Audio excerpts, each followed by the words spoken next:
ఆత్మతత్వాన్ని మనకు బోధించేవారు సద్గురువు. మనల్ని జ్ఞానం వైపు నడిపించేవాడు సద్గురువు. అనేక బోధలు మనకి బోధించి మనల్ని జ్ఞాన మార్గంలోకి, ఆచరణ మార్గంలోకి నడిపించేవాడు సద్గురువు. జిజ్ఞాసులైన వారిని ఆదరించి, తోడుగా నిలిచి జ్ఞానం అందించేవాడు సద్గురువు. అనేక రూపాల్లో మనకు సద్గురువులు ప్రతి ఒక్కరికి జీవితంలో ఎదురవుతారు. మనం వారిని శక్తిని గ్రహించి, గురువులను గుర్తించి, వారు నడిపించిన మార్గంలో మనం వెళ్ళాలి. గురువులను, వారి బోధనలను మనసులో నిలుపుకొని ఆచరించి తరించాలి. ఇదే గురువుల యొక్క రుణం మనం తీర్చుకున్నట్టు. గురువు రుణం అంటే ఇదే తీర్చుకోవాలి. వినేసి ఊరుకుంటాం కాదు.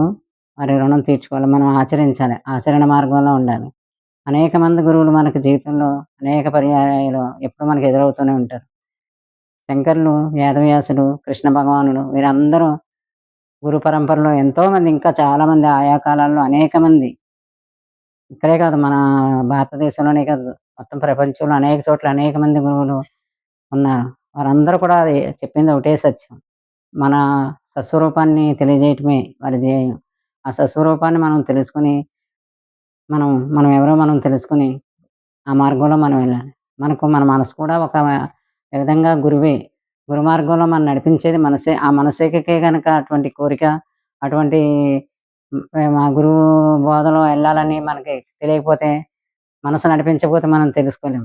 అలాగే ఆత్మ, మనసు, ఆత్మ 2 కార్యకారణ గురువులు. కాబట్టి మనం ఎప్పుడూ జ్ఞాన మార్గంలో గురువులు చెప్పిన బోధనలు వింటూ మనం మనం మన జీవితాన్ని సరిదిద్దుకుంటూ మంచి మార్గంలో వెళ్ళాలి. మనకు తోచిన విధంగా మన దగ్గరలో ఉన్న వారందరికీ జ్ఞానబోధ తెలియజేసి, గురు మార్గాన్ని మనం గుర్తు చేసి, జ్ఞాన సంపదను అందరికీ అందించాలి. ప్రతి ఒక్కరూ జ్ఞానులుగా రావాలి. రాకపోతే చాలా మానవ జన్మ ఎత్తినందుకు జ్ఞాన మార్గంలో వెళ్ళాలి తప్పనిసరిగా. అందరికీ తెలియజేయాలి. అందరూ జ్ఞానులుగా రావాలి. ప్రతి ఒక్కరూ జ్ఞానాన్ని తెలుసుకోవాలి. అలా అయితేనే మన దేశం కాదు, ప్రపంచం కాదు, అంతా శాంతి కలగాలంటే జ్ఞానం ఉండాలి. అలాంటి పరిస్థితులైనా మనం ఎదుర్కొంటాం. ప్రతి ఒక్కరూ జ్ఞానులై ఉండాలి. గురువుల ఉపదేశాన్ని వింటాలి. ప్రతి ఒక్కరికి గురువు ఎదురవుతాడు. అది మీరు గుర్తుపెట్టుకొని గురువుని దర్శించి గురువు మార్గంలో నడవండి. గురువులను పూజించండి. గురువుల మార్గాన్ని వదిలిపెట్టకుండా తరించి వారిని స్మృతిలో ఎప్పుడూ ఉంచుకొని గురువుని పూజ చేసుకోండి. రేపు గురు పూజోత్సవం, గురు పూర్ణిమ.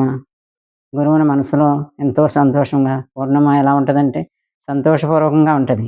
అలా గురువుని ఎప్పుడు తలుసుకున్నా సరే నిత్యము ఆయన గురువులను తలుసుకొని, మనసుని ఎప్పుడూ ఉల్లాసంగా ఉంచుకొని, ఆచరణలో ముందుందాం, తెలుసుకుందాం. అందరికీ శుభాకాంక్షలు. గురు పూర్ణిమ శుభాకాంక్షలు.